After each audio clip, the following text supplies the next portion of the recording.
Hello student, मैं आपका teacher सुशील। आज की फोटोशॉप की क्लास में हम देखेंगे कि अगर आपने एक बॉक्स प्रिंटिंग के लिए डिज़ाइन बनाई है, जैसे कि मैंने यहाँ पर एक डिज़ाइन इस तरीके से क्रिएट की हुई है। ये जो सेंटर फ्रंट वाला एरिया होता है वो है, और ये साइड के हैं। इसी तरीके से आप साइड में जो बैक साइड वाला जो एरिया होता है वो भी डिज़ाइन कर सकते हैं। और अगर आपके पास इस बॉक्स की डाई लाइन है तो उसके हिसाब से ऊपर के जो फ्लैप होते हैं और नीचे के जो फोल्ड होते हैं उनके लिए भी आप डिज़ाइनिंग कर सकते हैं। तो अभी हमने यहाँ पर केवल एक इमेज डाउनलोड की है और उसको कुछ इस तरीके से मैंने क्रॉप कर दिया है साइड से कि ये सेंटर वाला एरिया है और ये साइड वाले एरिया है। इन्हें हम बॉक्स के ऊपर प्रेजेंट करना चाहते हैं, जैसे कि यहाँ पर आप देख रहे हैं। जैसे कि क्लाइंट की कई बार रिक्वायरमेंट होती है कि ये बॉक्स प्रिंट होने के बाद किस तरीके से दिखाई देगा, तो वो अगर आप बनाना चाहते हैं तो किस तरीके से आप इस बॉक्स को बना सकते हैं वो आज की वीडियो में हम डिस्कस करेंगे। तो चलिए क्लास को स्टार्ट करते हैं। सबसे पहले यहाँ पर हम एक न्यू डॉक्यूमेंट क्रिएट करते हैं। इसके लिए फाइल, न्यू, और जो डॉक्यूमेंट की डायमेंशन है वो है 1500 pixel by 1500 pixel. Resolution 72। Create button पर क्लिक करके इस तरीके से हमने एक ब्लैंक डॉक्यूमेंट क्रिएट कर लिया है। अब यहाँ पर जो बॉक्स है उसका फ्रंट और ये जो साइड है इसके लिए हमें रेक्टेंगल ड्रॉ करने हैं। अगर आप यहाँ पर साइज़ के अकॉर्डिंग, जो कि बॉक्स की एक्चुअल साइज़ है उसके अकॉर्डिंग क्रिएट करना चाहते हैं, कर सकते हैं। हो सकता है उसके लिए आपको ये जो कैनवास है इसका साइज़ कम या ज़्यादा करना पड़े। तो यहाँ पर आप केवल जो स्क्रीन पर दिखाई दे रहा है उसके हिसाब से आप डिज़ाइन कर सकते हैं। तो यहाँ पर मैं रेक्टेंगल टूल चूज़ कर रहा हूँ। आप चाहें तो ये जो सिलेक्शन टूल है इससे भी एक रेक्टेंगल ड्रॉ कर सकते हैं, लेकिन अगर आप डायमेंशन फिल करना चाहते हैं तो यहाँ पर क्लिक करेंगे। विड्थ और हाइट के यहाँ पर ऑप्शन आते हैं, तो ये थोड़ा सा बेटर ऑप्शन रहता है। तो यहाँ पर जो मैं विड्थ चूज़ कर रहा हूँ वो है 8 इंच, और IN में टाइप कर रहा हूँ इंचेस के लिए, क्योंकि यहाँ पर बाय डिफ़ॉल्ट जो वैल्यू है वो पिक्सल्स में है यूनिट की। और यहाँ पर हाइट में चूज़ कर रहा हूँ 15 इंच, तो IN, और इसके बाद ओके बटन पर क्लिक करते हैं। इस तरीके से एक रेक्टेंगल ड्रॉ हो गया है। इसको पहले मैं सेंटर में लेकर आता हूँ और ऑल्ट के साथ इसकी एक कॉपी इस तरीके से। ये जो साइड है ये हमें थोड़ी सी कम चाहिए, तो सबसे पहले ये जो लिंक वाला आइकन है इसको हम अनलिंक करते हैं और विड्थ हम कर देते हैं अराउंड 3 इंचेस, IN, और इंटर। तो इस तरीके से हमने साइज़ मॉडिफाई कर लिया। इसको पहले आप इस तरीके से अलाइन कर दें और शिफ्ट के साथ दोनों को सेलेक्ट करके थोड़ा सा सेंटर में आप इस तरीके से कर दें। अब हम यहाँ पर ये जो आप कॉर्नर देख रहे हैं इनको हम थोड़ा सा ऊपर से नीचे लेके आएंगे और नीचे से थोड़ा सा ऊपर, मतलब कि पर्सपेक्टिव इसका हम करेक्ट करेंगे। अब देखिए, सबसे पहले आपको इस तरीके से जो रेक्टेंगल टूल से रेक्टेंगल ड्रॉ करने के बाद 1 बाई 1 इनको सेलेक्ट करना है और कन्वर्ट टू स्मार्ट ऑब्जेक्ट के अंदर कन्वर्ट कर देना है। तो ये तो है क्लिपिंग मास्क का ऑप्शन। थोड़ा सा ऊपर आपको कन्वर्ट टू स्मार्ट ऑब्जेक्ट का ऑप्शन देखने को मिल जाएगा।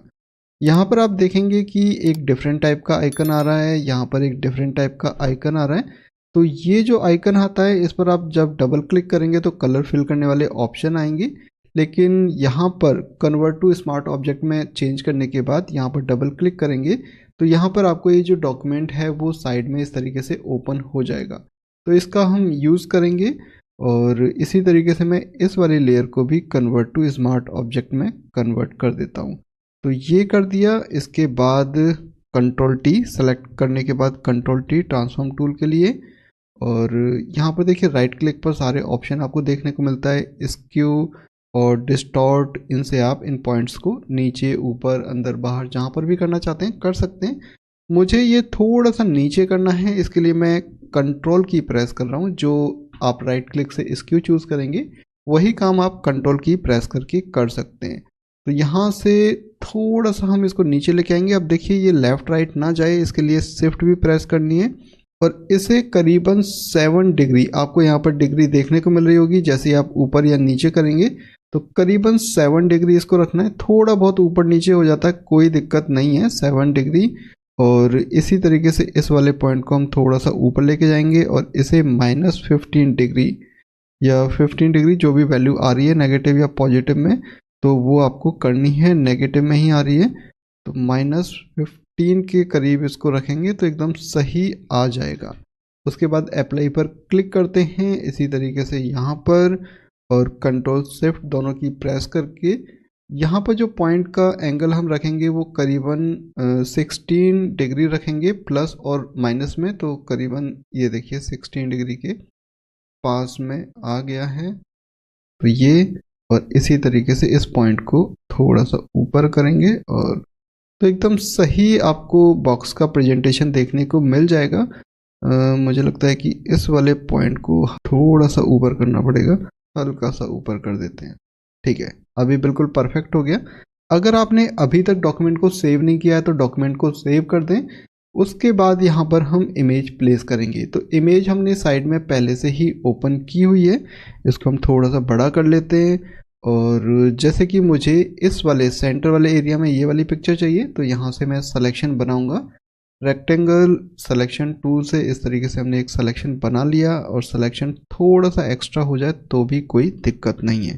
कंट्रोल सी, यहाँ पर आकर हम ये जो लेयर आप देख रहे हैं डबल क्लिक करेंगे, साइड में ओपन हो गई है। कंट्रोल वी पेस्ट कर दी और इसको हम एज टू एज इस तरीके से बड़ा कर देते हैं। शिफ्ट के साथ कर लें, विदाउट शिफ्ट कर लें, और इस तरीके से एज टू एज आप कर दें। तो ये हमने कर दिया।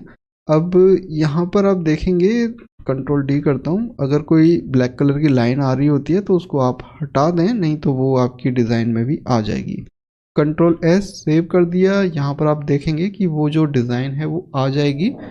अगर ये थोड़ी सी आपको स्ट्रेच लग रही है तो आप इस तरीके से उसको ठीक कर सकते हैं। मुझे लगता है कि ये ठीक है, बॉक्स के हिसाब से कैंसिल भी कर देता हूँ, हल्की सी कम कर लेते हैं। कंट्रोल जेड, ठीक है। और इसी तरीके से यहाँ पर भी हम साइड पैनल को प्लेस कर देते हैं, डबल क्लिक, और यहाँ से हम एक सिलेक्शन, कंट्रोल सी, और यहाँ पर इसको तो बंद करते हैं, कंट्रोल वी, और एच टू एच इसको भी। अगर डिस्टॉर्ट लगता है आपको कोई दिक्कत नहीं है, वो बिल्कुल परफेक्ट आएगा। इसको एच टू एच ही रखना है आपको। और कोई डिजाइन के अंदर लाइन आती है एक्स्ट्रा, उसको आप बाहर ले जाएं डॉक्यूमेंट के, कंट्रोल एस। जैसे कि यहाँ पे ये वाइट कलर की लाइन आ रही है, देख लेते हैं एक बार। तो हाँ ठीक है, अगर यहाँ पर दिखाई देगी तो हम उसको बाद में इस तरीके से क्लिक एंड ड्रैग थोड़ा सा हम बाहर कर देंगे। अभी वो बैकग्राउंड की वजह से नहीं दिख रही होगी। कंट्रोल एस सेव करना जरूरी है। उसके बाद चाहे तो आप इसे बंद कर दें। अब देखिए इस तरीके से हमने ये जो प्रेजेंटेशन है वो लगभग कर ली है। अब हमें थोड़ा सा इसका बैकग्राउंड भी चेंज करना है, तो यहाँ पर आई ड्रॉपर टूल चूज़ करता हूँ। आई ड्रॉपर से आप ये कलर पिक कर सकते हैं, और चाहें तो हमने ये ग्रेडियंट से बनाया था, तो ग्रेडियंट टूल, और यहाँ पर आई थिंक वो मिस हो गया है, पहले हम ये ग्रेडियंट बना लेते हैं। तो ग्रेडियंट से हमने कलर्स को पिक किया, ये थोड़ा सा ब्राइट है और ये वाला कॉर्नर थोड़ा सा डार्क है, तो इस तरीके से हमने ग्रेडियंट बना लिया। और यहाँ पर ग्रे कलर में चूज कर लेता हूँ बैकग्राउंड में, और एक न्यू लेयर बनाते हैं, और यहाँ पर क्लिक एंड ड्रैग या इस तरीके से। और उसके बाद यहाँ पर देखिए इस वाले एरिया को हमें मास्क करना है, तो पेन टूल, कुछ इस तरीके से हमने सिलेक्शन बनाया, कंट्रोल इंटर मेक सिलेक्शन, और ऑल्ट के साथ इस तरीके से मास्क कर दिया। ठीक है, इस तरीके से हमने बैकग्राउंड बना दिया है। बैकग्राउंड बनाने के बाद अब बारी आती है शेडो अप्लाई करने की, तभी ये एकदम परफेक्ट दिखाई देगा। तो सबसे पहले हम यहाँ पर बॉटम में शेडो क्रिएट करेंगे। बॉटम में जो शेडो हम क्रिएट करेंगे इसके लिए हम ब्रश और पेन टूल का यूज़ करेंगे। तो सबसे पहले यहाँ पर ये जो बैकग्राउंड आप देख रहे हैं, इससे ऊपर आप एक न्यू लेयर क्रिएट कर लें, और यहाँ पर हमें ब्रश की सेटिंग्स पहले करनी है। तो ब्रश टूल पर आते हैं, और ब्रश की सेटिंग्स के लिए आपको इस वाले पैनल का यूज़ करना है जिसके अंदर ब्रश सेटिंग का ऑप्शन होता है। ये जो ऑप्शन है वो आपको विंडोज़ मेन्यू के अंदर ब्रश सेटिंग में देखने को मिल जाएगा। यहाँ से आप ब्रश के अंदर काफ़ी सारे और चेंजेस कर सकते हैं। यहाँ पर हमें ट्रांसफॉर्म और स्मूथिंग, ये जो दो चेक बॉक्स हैं, इनको ऑन करना है, और उसके बाद ब्रश टिप शेप, इस तरीके से ये ऑप्शन होता है। अगर आप यहाँ पर क्लिक करेंगे तो ये या तो ऑन ऑफ होंगे या इसके जो पैरामीटर्स हैं वो यहाँ पर आ रहे होंगे। तो ब्रश टिप शेप वाले जो ऑप्शन पर क्लिक करेंगे आप, यहाँ से आपको सेकंड ब्रश को सेलेक्ट करना है। उसके बाद साइज 5 पिक्सल, बहुत ही पतली सी हम यहाँ पर एक स्ट्रोक ड्रॉ करेंगे और स्पेसिंग आपको ऑन करनी है और इसकी जो स्पेसिंग है वो 5% हमने रखी हुई है। तो ये सारे चेंजेस आपको करने हैं। और एक इम्पॉर्टेंट चेंज ये है कि यहाँ पर ऊपर पैरामीटर बार जहाँ पर होता है वहाँ पर प्रेशर को ऑन करने के लिए एक ऑप्शन होता है, तो इस वाले आइकन पर आपको क्लिक करना है।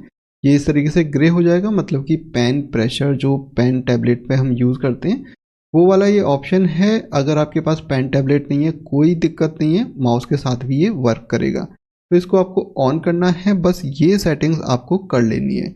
उसके बाद हमें पेन टूल पर आना है और यहाँ पर जहाँ पर हमें शेडो क्रिएट करनी है वहाँ पर बस आपको पॉइंट क्रिएट करने हैं। जैसे कि थोड़ा सा जूम करके प्रिसाइजली आप इस तरीके से पॉइंट क्रिएट कर लें और डाउन एरो की से आप पॉइंट को मूव भी कर सकते हैं ऊपर नीचे और थोड़ा सा बाहर तक। यहाँ तक हमने एक ड्रॉप शेडो के लिए लाइन ड्रॉ कर दी है।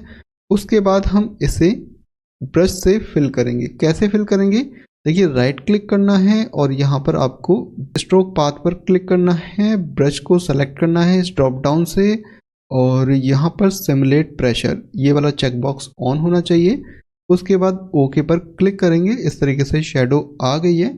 सबसे पहले हम ब्रश टूल से या पेन टूल से एग्जिट होते हैं और उसके बाद इसे डी सेलेक्ट करते हैं। तो डी सेलेक्ट करने के लिए हमें पाथ में जाना है और यहाँ बाहर क्लिक करना है ताकि ये डी सेलेक्ट हो जाए। और किस तरीके की शेडो आई है एक बार मैं आपको दिखा देता हूँ। तो देखिए कुछ इस तरीके से शेडो आई है। तो यहाँ पर थोड़ा सा लाइट कलर था उसकी वजह से आ गई है। मैं एक बार कंट्रोल जेड करता हूँ और उसके बाद पेन टूल पर वापस आते हैं और यहाँ पर थोड़ा सा और डार्क कलर हम चूज़ कर लेते हैं। उसके बाद इसको हम फिल करते हैं। तो स्ट्रोक पाथ ब्रश ओके। तो अब जो शेडो आई होगी वो थोड़ी सी डार्क आई होगी। कंट्रोल डी सेलेक्ट करते हैं और इस पाथ को भी हम डी सेलेक्ट कर लेते हैं। तो ये एक जो शेडो का काम था जो बॉटम साइड में आनी चाहिए थी वो इस तरीके से हमने कर दी है। अब यहाँ पर भी हमें एक शेडो चाहिए, जैसे बैकग्राउंड में जब यहाँ पर लाइट होती है तो यहाँ पर शेडो आती है, उस तरीके से हमें चाहिए। इसके लिए हम एक ट्रिक यूज़ करेंगे और उसके लिए आप जैसे कि यहाँ पर क्या कर सकते हैं, एक आपने कंट्रोल के साथ यहाँ पर क्लिक किया, सिलेक्शन बनाया, एक न्यू लेयर ली, उसके अंदर कलर फिल कर दिया। तो वो काम भी आप कर सकते हैं और जो ट्रिक मैं आपको बता रहा हूँ वो भी आप यूज़ कर सकते हैं। तो मैंने इन दोनों लेयर्स को यूज़ करके यहाँ पर मैं एक ग्रुप बना लेता हूँ। तो एक ग्रुप के अंदर आ गई। यहाँ पर मैं ड्रॉप शेडो अप्लाई करूँगा लेयर स्टाइल से। तो ग्रुप के ऊपर डबल क्लिक किया या यहाँ पर FX पैनल भी होता है, FX ड्रॉप शेडो। तो सेम विंडो आएगी। ड्रॉप शेडो मल्टीप्लाई ब्लैक या ग्रे कलर जैसी आपको शेडो चाहिए वैसी। ओपेसिटी 50%। यहाँ पर एंगल जैसे मैं 120 ले रहा हूँ। ये ड्रॉप शेडो आपको यहाँ पर दिखाई देगी और अगर आप इसे इधर करेंगे तो 20 ओके 20 करेंगे तो ये थोड़ी इस साइड में आएगी। इसको हम बाद में ठीक कर लेंगे। उसके बाद डिस्टेंस, स्प्रेड और साइज ये आप कर लें। उसके बाद ओके पर क्लिक करें। इस तरीके से ड्रॉप शेडो आ जाएगी। अभी ये जो ड्रॉप शेडो है वो इन लेयर के साथ लिंक है, लेकिन हमें ये सेपरेट करनी है। सेपरेट करने के लिए हम यहाँ पर जो ऑप्शन यूज़ कर रहे हैं पहले इसको सेलेक्ट कर लें। यहाँ पर आपको लेयर मेन्यू में आना है और यहाँ पर आपको लेयर स्टाइल और जो लेयर स्टाइल अपने ग्रुप के ऊपर या लेयर के ऊपर लगाई है उसे सेपरेट करने के लिए एक ऑप्शन होता है क्रिएट लेयर। इस पर क्लिक करेंगे और ओके करेंगे तो यहाँ पर जो लेयर स्टाइल है वो सेपरेट हो जाएगी। उसके बाद आप इस ग्रुप को अनग्रुप कर सकते हैं, राइट क्लिक और यहाँ पर अनग्रुप का ऑप्शन होता है। तो यहाँ से मैं अनग्रुप कर देता हूँ। तो इस तरीके से अनग्रुप हो गया, हमारी शेडो यहाँ पर आ गई है। उसके बाद कंट्रोल टी और राइट क्लिक और यहाँ पर हम चूज़ कर रहे हैं डिस्टॉर्ट। डिस्टॉर्ट से हम इसको थोड़ा सा एक एंगल दे देंगे कि ये कुछ इस तरीके से ऑब्जेक्ट से या बॉक्स से थोड़ी सी दूर आ जाए और यहाँ से हल्का सा ऊपर कर लेते हैं इस पॉइंट को, और इस वाले पॉइंट को हम थोड़ा सा ऊपर कर लेते हैं। तो इस तरीके से हमने इसको एक एंगल दे दी। जैसे भी आप ड्रॉप शेडो लगाना चाहते हैं वैसे आप लगा सकते हैं। और उसके बाद अप्लाई। अब हम इस ड्रॉप शेडो को हल्की सी ब्लर करेंगे ताकि ये इतनी हार्ड ना दिखाई दे। तो इसके लिए हम फिल्टर, ब्लर, और यहाँ पर गॉसियन ब्लर का ऑप्शन होता है, तो इसको आप थोड़ा सा ब्लर कर सकते हैं। ओके करेंगे। अब आप यहाँ पर देखेंगे जो फिल्टर हमने अप्लाई किया था ब्लर करने के लिए वो इस लेयर के ऊपर परमानेंट अप्लाई हो चुका है। अगर आप इसके अंदर कोई भी चेंजेस करना चाहते हैं तो वो अब नहीं कर पाएंगे। इसके लिए मैं सबसे पहले Ctrl Z करता हूँ। यहाँ पर आपको इस लेयर को कन्वर्ट टू स्मार्ट ऑब्जेक्ट में चेंज कर लेना है और उसके बाद आपको फिल्टर अप्लाई करना है। कन्वर्ट टू स्मार्ट ऑब्जेक्ट और उसके बाद फिल्टर, और यहाँ से मैं ब्लर को चूज़ करता हूँ। इसकी जो वैल्यू है वो अराउंड 15, 18, 20 इसके आसपास रहेगी, तो बहुत ही अच्छा रिजल्ट आ जाएगा। ओके पर क्लिक करते हैं। ओपेसिटी को हम थोड़ा सा कम कर लेते हैं। तो यहाँ से मैंने ओपेसिटी को करीबन 20%, 30%, मैं 30% कर लेता हूँ। एकदम लाइट इस तरीके से शेडो आ जाएगी। उसके बाद यहाँ पर हमें एक काम और करना है। यहाँ पर हमने शेडो क्रिएट कर ली, यहाँ पर क्रिएट कर ली, और बॉक्स में यहाँ पर हल्का सा फोल्ड होता है तो उसकी वजह से इस वाले एरिया के अंदर भी आपको एक शेडो जैसा इफेक्ट क्रिएट करना है। उसके लिए हमें पेन टूल, और यहाँ पर आपको 3 पॉइंट क्रिएट करने हैं। जैसे कि यहाँ पर वो ऊपर वाला जो पैनल है, ऊपर वाला जो फोल्ड है वो आ रहा है, उसकी वजह से यहाँ पर आपको एक इस तरीके की शेप देखने को मिल रही है। तो कंट्रोल इंटर, और यहाँ पर हम एक न्यू लेयर क्रिएट करेंगे। तो लेयर हमने क्रिएट कर दी है, सेम रेड कलर की हम क्रिएट कर देते हैं। हल्का सा यहाँ पर आपको कलर में डिफरेंस देखने को मिलेगा। थोड़ा सा इसको ऊपर कर लेते हैं, एकदम सही। Ctrl 0 fit to screen. अब देखिए हमारा काम जो है वो ऑलमोस्ट हो चुका है, बस हमें यहाँ पर लाइट का करेक्शन करना है। जैसे कि यहाँ पर, जैसे कि आप इसमें देखेंगे कि एक शार्प एज देखने को मिल रही है, उसी तरीके की शार्प एज आपको लाइटिंग के थ्रू यहाँ पर देखने को मिली। तो यहाँ पर अगर आप देखें कि ये वाला जो एरिया है वो थोड़ा सा ब्राइट है, ये थोड़ा सा डार्क है, और इस वाले साइड में ये थोड़ा सा ब्राइट है और ये थोड़ा सा डार्क है, उसकी वजह से यहाँ पर आपको शार्प एज देखने को मिल रही है। तो वैसा यहाँ पर करने के लिए इस वाली लेयर के यहाँ पर डबल क्लिक करते हैं ताकि आप स्मार्ट लेयर वाले जो ऑप्शन है उसके अंदर आ जाएं, और यहाँ पर हम एक ग्रेडियंट अप्लाई करेंगे। तो ग्रेडियंट हम बेसिक वाला black and white gradient apply कर रहे हैं, ये वाला। उसके बाद इसे क्लिक एंड ड्रैग। जैसे कि आप लाइट की डायरेक्शन इस वाले कॉर्नर पर डार्क चाहते हैं तो इस तरीके से, अगर इस वाले कॉर्नर पर डार्क चाहते हैं तो आप इस तरीके से कर सकते हैं। तो मैं एक बार इस तरीके से अप्लाई करके देख लेता हूँ, और इसको हम यहाँ से ओवरले कर देते हैं, और इसकी जो ओपेसिटी है वो अराउंड 30%, 20% इस तरीके से आप कर लें। डॉक्यूमेंट को एक बार सेव करना पड़ेगा, और यहाँ पर जाएंगे तो देखिए ये वाला जो कॉर्नर है वो थोड़ा सा ब्राइट हो गया है और ये थोड़ा सा डार्क हो गया है, उसकी वजह से एक एज आ गई है। इसी तरीके से आपको यहाँ पर भी एक ग्रेडियंट न्यू लेयर बनाकर अप्लाई करना है। इस बार मैं इस तरीके से इस वाली डायरेक्शन से क्रिएट करता हूँ, और यहाँ पर आई थिंक मुझे लगता है कि ये करके देखते हैं, और यहाँ पर ओवरले, और इसको 25 Ctrl S, और इसको तो बंद ही कर देते हैं, इसको भी बंद कर देते हैं एक बार के लिए। तो देखिए एकदम परफेक्ट एज यहाँ पर आ गई है। तो आप जो लाइटिंग जैसे अपने हिसाब से चाहते हैं वैसे कर सकते हैं, और इसका जो रिजल्ट है कुछ इस तरीके से आपको देखने को मिल जाएगा। इस तरीके से आप बॉक्स की डिज़ाइन बनाने के बाद उसको बॉक्स के ऊपर प्रेजेंट करके दिखा सकते हैं, और अपना जो वर्क है उसको क्लाइंट के साथ अप्रूव करा सकते हैं। आई होप आपको आज का ट्यूटोरियल पसंद आया होगा। अगर आपके इस ट्यूटोरियल से रिलेटेड कोई भी डाउट है तो वो आप कमेंट सेक्शन में पूछ सकते हैं, हम आपके डाउट को क्लियर करने की कोशिश करेंगे। इसी तरीके की वीडियोस देखने के लिए आप हमारे चैनल को सब्सक्राइब करें, वीडियो को लाइक करें और दोस्तों के साथ शेयर करें। अब हम मिलेंगे किसी और क्लास में, तब तक के लिए बाय बाय।